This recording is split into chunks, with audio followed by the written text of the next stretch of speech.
ತುಂಗಭದ್ರಾ ಡ್ಯಾಂನ 7 ಗೇಟುಗಳು ಸಂಪೂರ್ಣ ಜಾಮ್ ಆದಂತ ಹಿನ್ನೆಲೆಯಲ್ಲಿ ಸಚಿವ ಶಿವರಾಜ ತಂಗಡಗಿ ವಿರುದ್ಧ ವಿಪಕ್ಷಗಳು ಆಕ್ರೋಶವನ್ನು ವ್ಯಕ್ತಪಡಿಸ್ತಾ ಇದೆ. ಜೆಡಿಎಸ್ನ ಮಾಜಿ ಸಚಿವ ವೆಂಕಟರಾವ್ ನಾಡಗೌಡ ವಾಗ್ದಾಳಿ ಮಾಡ್ತಿದ್ದಾರೆ. ಎಲ್ಲಾ ನೀರನ್ನು ಆಂಧ್ರಕ್ಕೆ ಬಿಡೋದಕ್ಕೆ ಪ್ಲಾನ್ ಮಾಡಿದ್ದಾರೆ. ನಾವು ಹೆಚ್ಚಾಗಿ ನೀರು ಬಿಟ್ರೆ ಅದು ನಮ್ಮ ಮೂರ್ಖತನ. ಹೆಚ್ಚು ನೀರು ಬಿಟ್ರೆ ಅವರು 3 ಡ್ಯಾಮ್ ತುಂಬುತ್ತೆ. 19ನೇ ಗೇಟ್ ಮುರಿದು ಬಿದ್ದಾಗ ಎಲ್ಲಾ ಗೇಟ್ ಬದಲಾಯಿಸ್ತೇವೆ ಅಂತ ಅಂದಿದ್ರು. ಆದ್ರೆ ರಾಜ್ಯ ಸರ್ಕಾರಕ್ಕೆ ಇನ್ನೂ ಒಂದು ಗೇಟ್ ಕೂರಿಸೋಕ್ಕೂ ಆಗಿಲ್ಲ. ಎಲ್ಲಾ ಗೇಟ್ ಕೂರಿಸೋದಕ್ಕೆ 7-8 ತಿಂಗಳು ಬೇಕಾಗುತ್ತೆ ಅಂತ ಹೇಳಿದ್ದಾರೆ.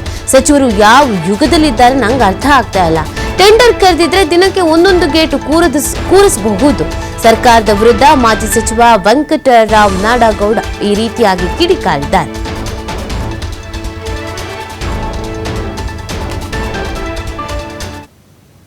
ಡ್ಯಾಮಿನ ಬಗ್ಗೆ ಕೆಲವೊಂದಿಷ್ಟು ವಿವರಣೆಗಳನ್ನು ಕೊಡಲೇಬೇಕಾಗುತ್ತೆ. ಈಗಾಗಲೇ ನಾವು ಪ್ರತಿ ಸತಿ ನೀವು ಕೇಳ್ತಾ ಇದ್ರಿ, ಯಾಕೆ 80ಕ್ಕಿಂತ ಹೆಚ್ಚು ನೀರನ್ನು ನಿಲ್ಲಿಸ್ತಾ ಇಲ್ಲ ಅಂತಂದು. ಈಗಲೇ ಒಂದು ಗೇಟಿಂದು ಸಮಸ್ಯೆ ಆಗಿದೆ. ಅದು ತಾವೆಲ್ಲ ತಮ್ಮ ಸಹಕಾರ ನಿಂತು ಮತ್ತು ಸರ್ಕಾರನೂ ಮುತುವರ್ಜಿ ವಹಿಸಿ ಅದನ್ನು ಗೇಟ್ ಕುಣಿಸುವಂಥ ಕೆಲಸ ಮಾಡಿದ್ವಿ. ಅದು ಟೆಂಡರ್ ಸ್ವಲ್ಪ ಬೋರ್ಡಿನವರಿಂದ ಸ್ವಲ್ಪ ತಡ ಆಯಿತು ನಮ್ಮ ಟೆಂಡರ್. ಯಾದರೂ ಈಗ ಟೆಂಡರ್ ಪ್ರಕ್ರಿಯೆ ಮುಗಿದಿದೆ. ಅಂದರೆ ಇನ್ನೂ ಒಂದು ನಮಗೇನು ಸಮಸ್ಯೆ ಅಂದರೆ ತುಂಗಭದ್ರಾದೊಳಗೆ gate number 11, gate number 18, gate number 20, gate number 24, gate number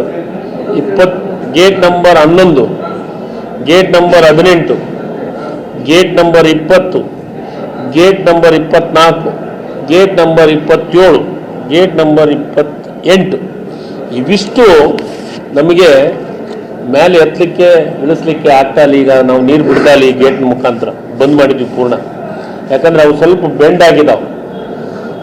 ಅದಕ್ಕೆ ಅವನ್ನ ಟಚ್ ಮಾಡಿದ್ರೆ ಮತ್ತೆ ನಮಗೆ ನೀರಿನ ಸಮಸ್ಯೆ ತೊಂದರೆಗಳು ಆಗಬಾರ್ದು ಅನ್ನೋ ದೃಷ್ಟಿಕೋನ ಇಟ್ಕೊಂಡು ಅದು ಮತ್ತೆ ಅದ್ರ ಜೊತೆ ಸ್ವಲ್ಪ ಬೆಂಡ್ ಆಗಿದೆ. ಮೊನ್ನೆ ನಾನು ಭೇಟಿನೂ ಕೊಟ್ಟಿದ್ದೆ ಡ್ಯಾಮ್ಗೆ. ಒಂದು 15 ದಿವಸದಿಂದ ಭೇಟಿ ಕೊಟ್ಟು ನಾನು ಅವತ್ತು ನಮ್ಮ ಅಧಿಕಾರಿಗಳನ್ನು ಕರೆದು ಅಲ್ಲಿ ಚರ್ಚೆನೂ ಮಾಡಿದೆ. ಕನಿಷ್ಠ 6 ಗೇಟು ನಮಗೆ ತೊಂದರೆ ಆಗ್ತವೆ. ಆದರೆ ಈ ಬೆಳೆಗೇನಂತ ನಮಗೆ ತೊಂದರೆ ಆಗೋದಿಲ್ಲ. ಈ ಬೆಳೆಗೆ ನಾವು ನೀರು ಕೊಡ್ತೀವಿ. ಅದಕ್ಕೆ ರೈತರ ಗಮನಕ್ಕೆ ಮತ್ತು ಮಾಧ್ಯಮದ ಗೆಳೆಯರ ಗಮನಕ್ಕೆ ನಾವು ಈಗ ಎಲ್ಲ ಗೇಟ್ನಿಂದಲೂ ನೀರು ಬಿಡ್ತಾ ಇದ್ದೀವಿ. ಆದರೆ ಇವು 6 ಗೇಟಿಂದ ನೀರು ಬಿಡ್ತಾ ಇಲ್ಲ.